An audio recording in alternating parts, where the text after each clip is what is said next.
Don, it's Bob and Tony here in Eastern Connecticut. We thank you for appearing on the show tonight. Hi, Don.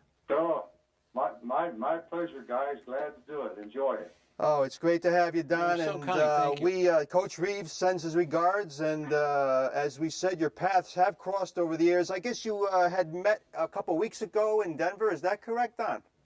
Yeah, I saw Dan out here at the Ring of Fame for ceremony when they inducted Simon Fletcher, John Lynch, and a couple other guys out here in the Bronco Ring of Fame. And I was talking to Dan. I said, I'm just to the point now where I'm about ready to forgive him for throwing that halfback pass to Lance Rinso in that Ice Bowl game. Oh, we'll get to that in a bit. But just for our viewers, a little background on Don. Drafted by the Packers in the first round of the '67 draft. Would quarterback 8 years with 4 different teams. Again, a member of that Super Bowl team in 1967. Again, played in that Ice Bowl again and went to played under Don Coryell. And when we talked on the Thursday night tailgate a while ago, Don, we talked in depth about the respect you had about Coryell. And but let's get before that. Like Coach Reeves, you were a multi-sport athlete in high school, and was it all about football as far as when you got out of high school, Don? Yeah, pretty much. I played baseball and football in high school. In fact, I actually grew up and played baseball with a guy named Doc Ellis. There you go. You know, a great pitcher. He spent some time with the Yankees way back when, the Pirates, and some other teams. Oh, absolutely. And, yeah, Doc and I grew up together, and he was actually a great wide receiver, and he was actually a better basketball player. But wow. Yeah, it was fun. But once I got out of high school, I pretty much concentrated on one sport, and that was football. That's amazing. And again, you had transferred to San Diego State after briefly going to Washington State. But Coryell, again, Don, and you and I talked in the past, this guy has gone under the radar about how the game is played today, the system, the West Coast offense, everything. Air Coryell, we can go on, and tell us a little bit about him as just a regular head coach rather than an incredible offensive mind like we know he was. Well, he was the type of a player, a great motivator in the sense that he would just lie down and fight for his players. A lot of people over the years have said. When you look at Coach Coryell on the sideline, especially those days when he's playing when he's coaching for the Chargers, they'd say, "Gosh, he looks so mean on the sidelines. How could you play for a mean guy like that?" Yes. And he was just a great guy. He was a leader. He wanted to be out in front of all of his troops, and very few people knew that he was a Golden Gloves boxer at the University of Washington. And he pretty tough hombre. He was in the 10th Mountain Division, I believe, in the Korean War. But like any boxer, when they start dropping that chin and ducking it into their shoulder and they start looking out their eyebrows, they're into it. They're into the battle. They're into the fight. And that's the way he was. But he was just the greatest guy in the world to play for. Just loved every player, no matter how good he was, or if he was just a walk-on or just there for a short period of time. He just loved everybody, and they had so much respect for him. And as we talk to Don, we have a collage of pictures on the TV screen at different parts of his career. Tony, question for Don. Don, it's just such a pleasure to have you this evening. And I looked down this assistant coach roster at San Diego State. Joe Gibbs, John Madden, Chuck Noll. I mean, did you know that you were like in football tech here when you were playing? Well, I didn't realize it at the time. I was saying that, when Coach Coryell recruited me and I went down there with him, he walked me in his little office down there, about 10 by 10 square foot little office, and Chuck Noll was there, but I believe he was an assistant coach for the Chargers at the time in the corner. And then we had John Madden in the other corner, and a couple other guys named Rod Dahauer, who was a great offensive mind and head coach for years at some of the various schools and colleges around the country, and he was a great assistant for Joe Gibbs. Joe Gibbs was there, and he ended up being my roommate for a while. He was a great coach then as a graduate assistant coach. And then there was one gentleman sitting at Coryell's desk in that room that I recognized, and that was the great Sid Gilman of the Chargers. Boy, that's football royalty. just an amazing cadre of great coaches, and minds, and I didn't really realize what I was stepping into until years later. In fact, after I retired, a couple of years later, and I believe Coach Coryell was named head coach of the San Diego Chargers, I contacted Dan Fouts, who ended up I actually backed him up, I believe, in '74. I was with the Chargers. And I basically told Dan, I said, get ready. You're going to be reborn. He said, what do you mean? I said, you will find out. Coryell's coming. Coryell's coming. And to this day, Dan will attribute the only reason he's in the Hall of Fame is because of Don Coryell. Isn't that great? Oh, yeah.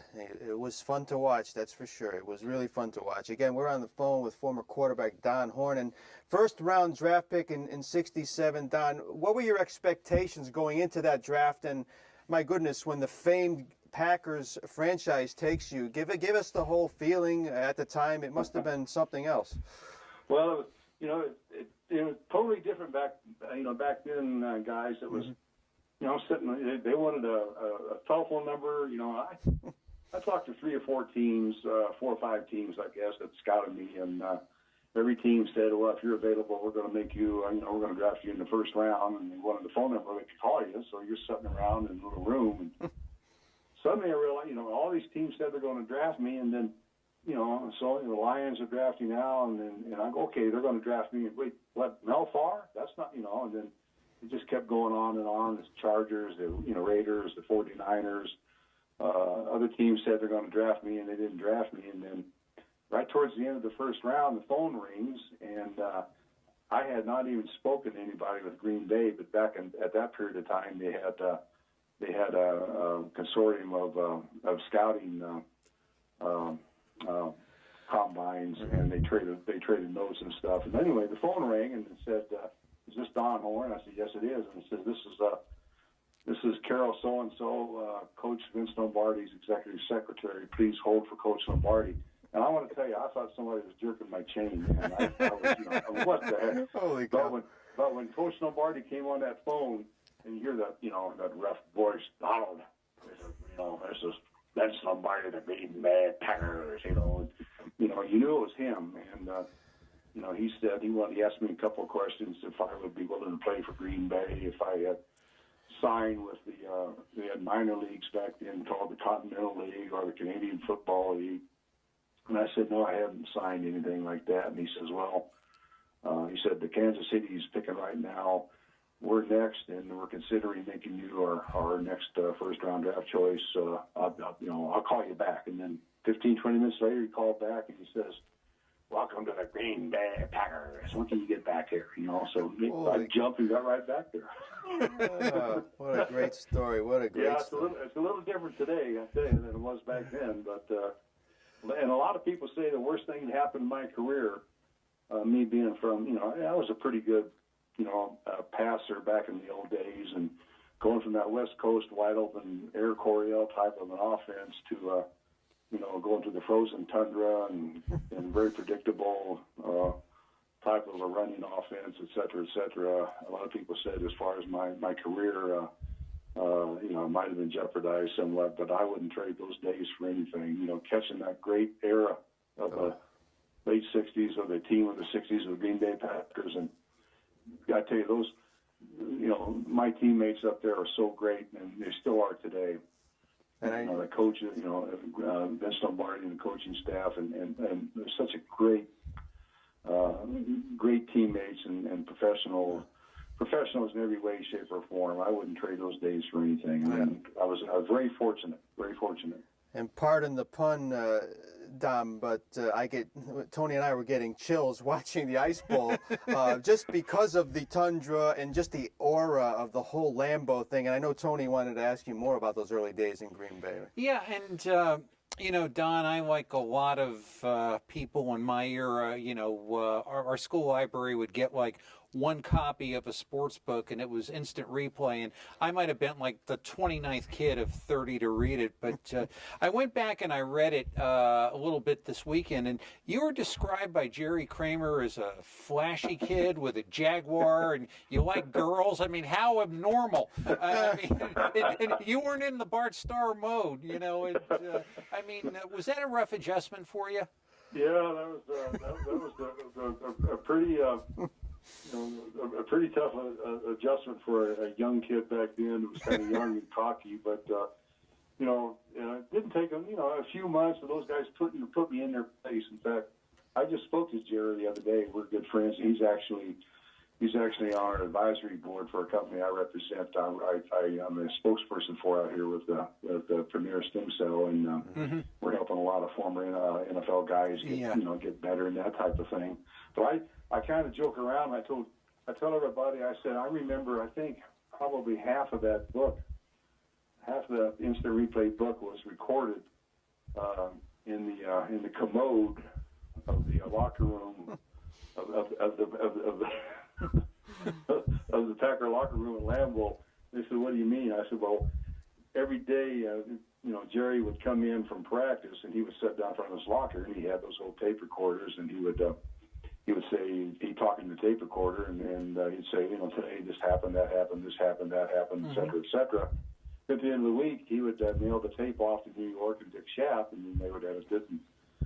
And we went on, 4 or 5 weeks into the season, we kind of stubbed, we tripped and stubbed our toe a couple of times. I remember Vince came in and was yelling at different people for different reasons, and came to Jerry and says something, paraphrased, but and so help me if I see that so-and-so tape recorder, I'm going to take it, throw it in the trash can, and you got too many outside interests, you got to concentrate on football, et cetera. So next day, I come in from practice, and I'm in John doing my business, and over in the corner, the door's shut in the commode. There's Jerry sitting on the commode going, "Well, today he's whispering. No, today this happened, that happened, this." So I tell people, I said, half that book was recorded in the commode. All the commode. Holy cow, that's something. And again, on the phone with former QB Don Horn, and you had mentioned Dan Reeves and the option pass, and we have to talk about that Ice Bowl.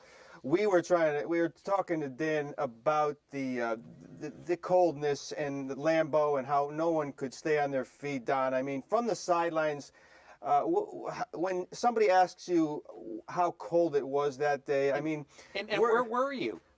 Yeah, tell us about it. I mean, you can't, again, anyone who's lived in 0 degree like we have here in the East, I mean, it's hard to tell people in different parts of the country, but that's beyond something that we could even imagine. Just give us a little thoughts about that day. Well, I mean, there's cold, and then there's cold, and I tell people this. I mean, I've never been so cold in my life as that particular day, and I've never seen. We didn't have the undergarments and stuff they have today, so guys had long underwear on, and they'd use paper or they'd use plastic bags to tape over their feet. Wow. And they put a sock on, and then they put a plastic bag, another sock or whatever, tape it up, and then ski mask, etc. And then the first time I ever saw this, guys, any exposed parts, any exposed skin that they had, which is very little, they put Vaseline on it. All these guys had Vaseline on their skin just to keep the as much heat in as possible. But on the sidelines, we had the heaters. We had heaters on the sidelines, and we had makeshift tarps over the bench. We had guys. We had guards guarding the heaters, because guys would get too close to those heaters and burn. Sure. But we take temperatures on the bench from time to time with the heaters blowing in. It was 0 degrees. Guys were coming off the field at that time and trying to get warm in 0 degree temperature. I mean, you just cannot believe how cold it was. And then the coaches were smoking on the sidelines, and I want to tell you, there was even some players smoking on the sidelines too, or on the bench, just to keep warm. Guys that didn't even smoke, but they would come in and take a drag or two or something, a cigarette or what, just to try to get some warmth in their lungs. Wow. It was miserable, absolutely miserable. Yeah, Tony and I were watching videos of that game this weekend, Don, and to me, I couldn't get. They showed a lot of shots of people in the crowd who had bare faces, and I just can't imagine how many people that day suffered frostbite. And this is Watching the game. just amazing to me. Yeah, it was, and then, I've talked to a lot of people that, that were there. Of course, you always meet people that claim they were there, but, it was just absolutely miserable. And then, we had guys frostbitten, too. And, of course, the Cowboys did, too. It was just miserable, elements to play in, except for that last drive. That last 60-some-yard drive was one of the most fantastic drives I've ever seen. They talk about Elway and the great drive against the Cleveland Browns back in the 80s, but when Bart got our team fired up and going down the field in that crazy late, the shadows are coming off the field. It's colder then than it was before the game, and we pulled it together. And it was just amazing play calling that he did and execution. The whole team did. It was just but everybody standing on the sidelines, and as cold as it was, we didn't realize, maybe we were just too far gone. We were just frozen. I don't know, but we didn't complain about the cold then. On that last drive. That's what I was telling Tony just during the commercial break, Don. I mean, some of the hits that Meredith took, I said it's probably good that his body was frozen. I think he got hit by a few guys. It's just brutal, some of the hits, and trying to stay on their feet. Coach Reeves talked about the condensation on the field, the heaters doing their thing. It was really hard to stand up. It was some videos to watch. Tony, question. And, Don, when Vince retired and Phil Bankston took over, was that a rough adjustment for you? It was a very rough adjustment for me in the sense that, Vince left, and, I had a 3-year contract with them. And I was actually contacted back in those days. Hardly anybody even thought about playing an option out or whatever. But I was contacted through a third party in '69. Asked if I would consider playing my option out in 1970, and because Vince supposedly tried to trade for me, and Green Bay wouldn't trade me at that point in time, especially to him. And he wanted me to play my option out, and then he wanted. He was going to sign me and have me come down and back up Sonny for a little bit, and then hopefully take over the Redskins. And I kind of halfway committed to do that. So I really did negotiate in good faith, and actually went to Bart Starr. Actually went to Phil Bankston, and I said, and then '69 I had a pretty good year. Bart was hurt, and I was NFL Player of the Week a couple of times, I think, and set a few single game passing records for the Packers. And a lot of the players and some of the coaches thought I should be playing more as they went into the 1970 season. And talked to Coach Bankston about it, and he said, Don, as long as I'm head coach and Bart's here, he's the franchise, he's a legend, he's everything the Green Bay Packers stand for. And I said, I totally understand. I totally respect that. So I go to Bart and say, Bart, let's have a little talk. And we had a little friendly talk, and I said, just between you and me, how many more years you plan on playing? And he said, at least 3, maybe 5. I'm going, holy smoke, I'm the breath. So I figured I wouldn't play for at least 3 to 5 more years in Green Bay.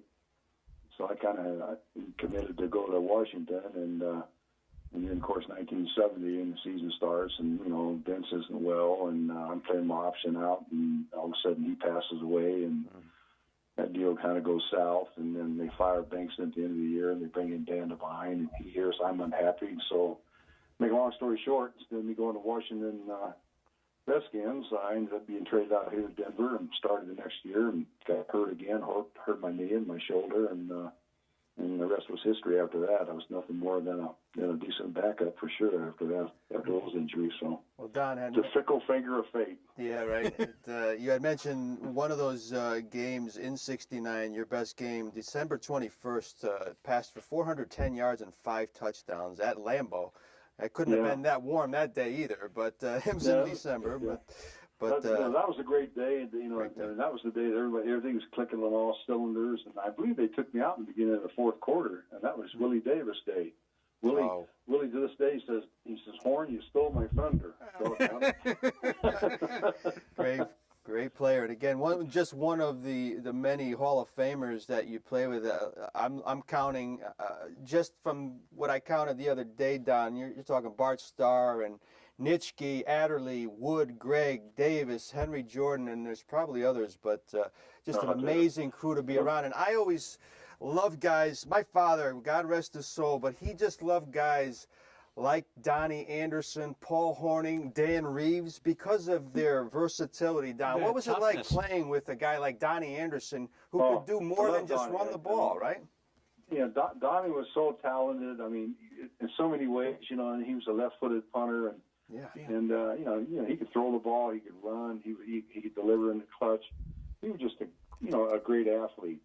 In fact, I remember one time we're playing the Vikings up in Minneapolis, and I think we're down. This is a crazy thing. I don't know why I thought of this. I think we're down by a couple of points, 2 points, and we're backed up on our own 3 or 4 yard line. And Donnie's putting out of the back of the end zone. I remember Vince told him, he said, "Donnie, if you never hit one before, hit one now." Mm-hmm. And Donnie punted one. It went over Paul Krause's head. It rolled out of bounds on the 17-yard line of the Vikings. There was about 2 minutes to go in the game. Targeting got the ball. We held them. They punted. Willie Wood fair caught the ball on about the 50-yard line. And back, you know, I guess you can still do it today. You fair catch, you get a free kick. Mm. And the last play of the game, we kicked a field goal, free kick, kicked a field goal, and won the game by like 1 or 2 points. Wow. And it was all because of Donnie kicking that punt. He must have kicked. I think he kicked that ball close to 80 yards, 75 yards. Just a great punt. But he was just a clutch guy. He could always deliver in a clutch situation. Tough, Donnie. versatile. And Donnie actually ended up his career, I think, playing for Coach Coryell. He's got nothing but great things to say about Coryell too in St. Louis. Wow. Mm-hmm. Yeah, just memories of him, and just love guys like that, Tony. And Don, you were playing for a time with Floyd Little, who's kind of a legend in these parts. Can you tell us about your experiences with Floyd? I tell you, I just saw Floyd again. In fact, I saw him the same day I saw Dan a couple of weeks ago out here. And I've been maintaining that Floyd Little should have been in the Hall of Fame 35 years ago. For sure. He's one of, if he's not the best, he's probably one of the top 3 running backs I've ever seen in my life. Wow. Just amazing. He was just an amazing. And he was the kind of running back, guys, that the more you gave him the ball, you know, the more you fed him the ball and let him run, the stronger he got. Just like a racehorse, you know. The more he ran, the more carries he got, the stronger he got. He was just a workhorse and a race, you know, just a thoroughbred. Yeah, like Tony said, a cult legend in these parts at Hill House High School, and right down the road here, Don. And my goodness, you're right, long overdue. And then long overdue. Of course, again, you spent the 1 year in Cleveland in '73 under Nick Skorich, and it comes all full circle. You played your whole career in cold weather, and then you get to go back to San Diego in '74. What was that like? Well, I was glad to go back to San Diego, and but by then I was pretty well beat up. I had a bad arm, bad shoulder, you know, bad attitude. I don't know. but I tell you, I just saw Dan the other day too. Faust had another deal out there in San Diego, and Faust's a great quarterback. He had a lot of moxie and savvy, and you know, I'm out there a few weeks, and I go in to see Coach Profro, and I said, "Hey, Coach," I said, I can still play. I want a chance. I want a chance, you know, to play, you know." And you know, he says, never will forget this. Profro says, "Don," he says, "when I was head coach of the Rams early, you know, I guess back in the '60s, he said, I went with the veteran team, and they let me down." And he said, "Now I'm here with the Chargers." He says, "I don't have to win for 3 years." He says, "I'm going with an all-young team." And he says, "Only reason you're here is to take that young boy Faust under your wing and teach him everything you know on the field as well as off." And I was his roommate. I had to babysit Dan. Wow. Well, you know, but it was great. I was stupid. I mean, I should have. That's one of those stupid things you do when you're still kind of young. I mean, I should have just and just bit the bullet and you know, and played there 2 or 3 more years. But no, I had to jump to the World Football League in '75. Yeah. because you want to play, you want to play, you want to play. And, I should have said, okay, I'm going to be a backup the rest of my life, so I might as well just stay here in good old sunny Southern California with the Chargers and let it roll. But that's that 20/20 hindsight, guys. It's pretty clear, isn't it? Oh, yeah. Everything is clear like that. And, of course, we're down. We only have a few seconds left on it. And again, we're doing some stem cell research work these days, and it's helping some NFL players. And I'm sure we'll talk about this more. Hopefully, in the future, we can get more into that. Yeah, we should do that. And in fact, we got a time. One of our doctors is George Giardi, Joe's brother. Oh, wow. Wow. That's very interesting. We got a connection back there with the Yankees. Oh, wow. Well, we'll have to get into it. Joe we'll was a definitely good student. Definitely do that again. But we can't thank you enough, Don. We'll continue to stay in touch, and we'll continue this conversation down the road. We can't thank you enough. It's been a true honor, my friend. Oh, my pleasure, guys. Anytime. I enjoy it very much. And you guys, stay warm back there, will you? Oh, well, hey, we're going to try our best. For sure. It won't Never going to be as cold as you were in 1967, though, regardless. Take care, Don. Good night, Don. Thank you very much. Good night.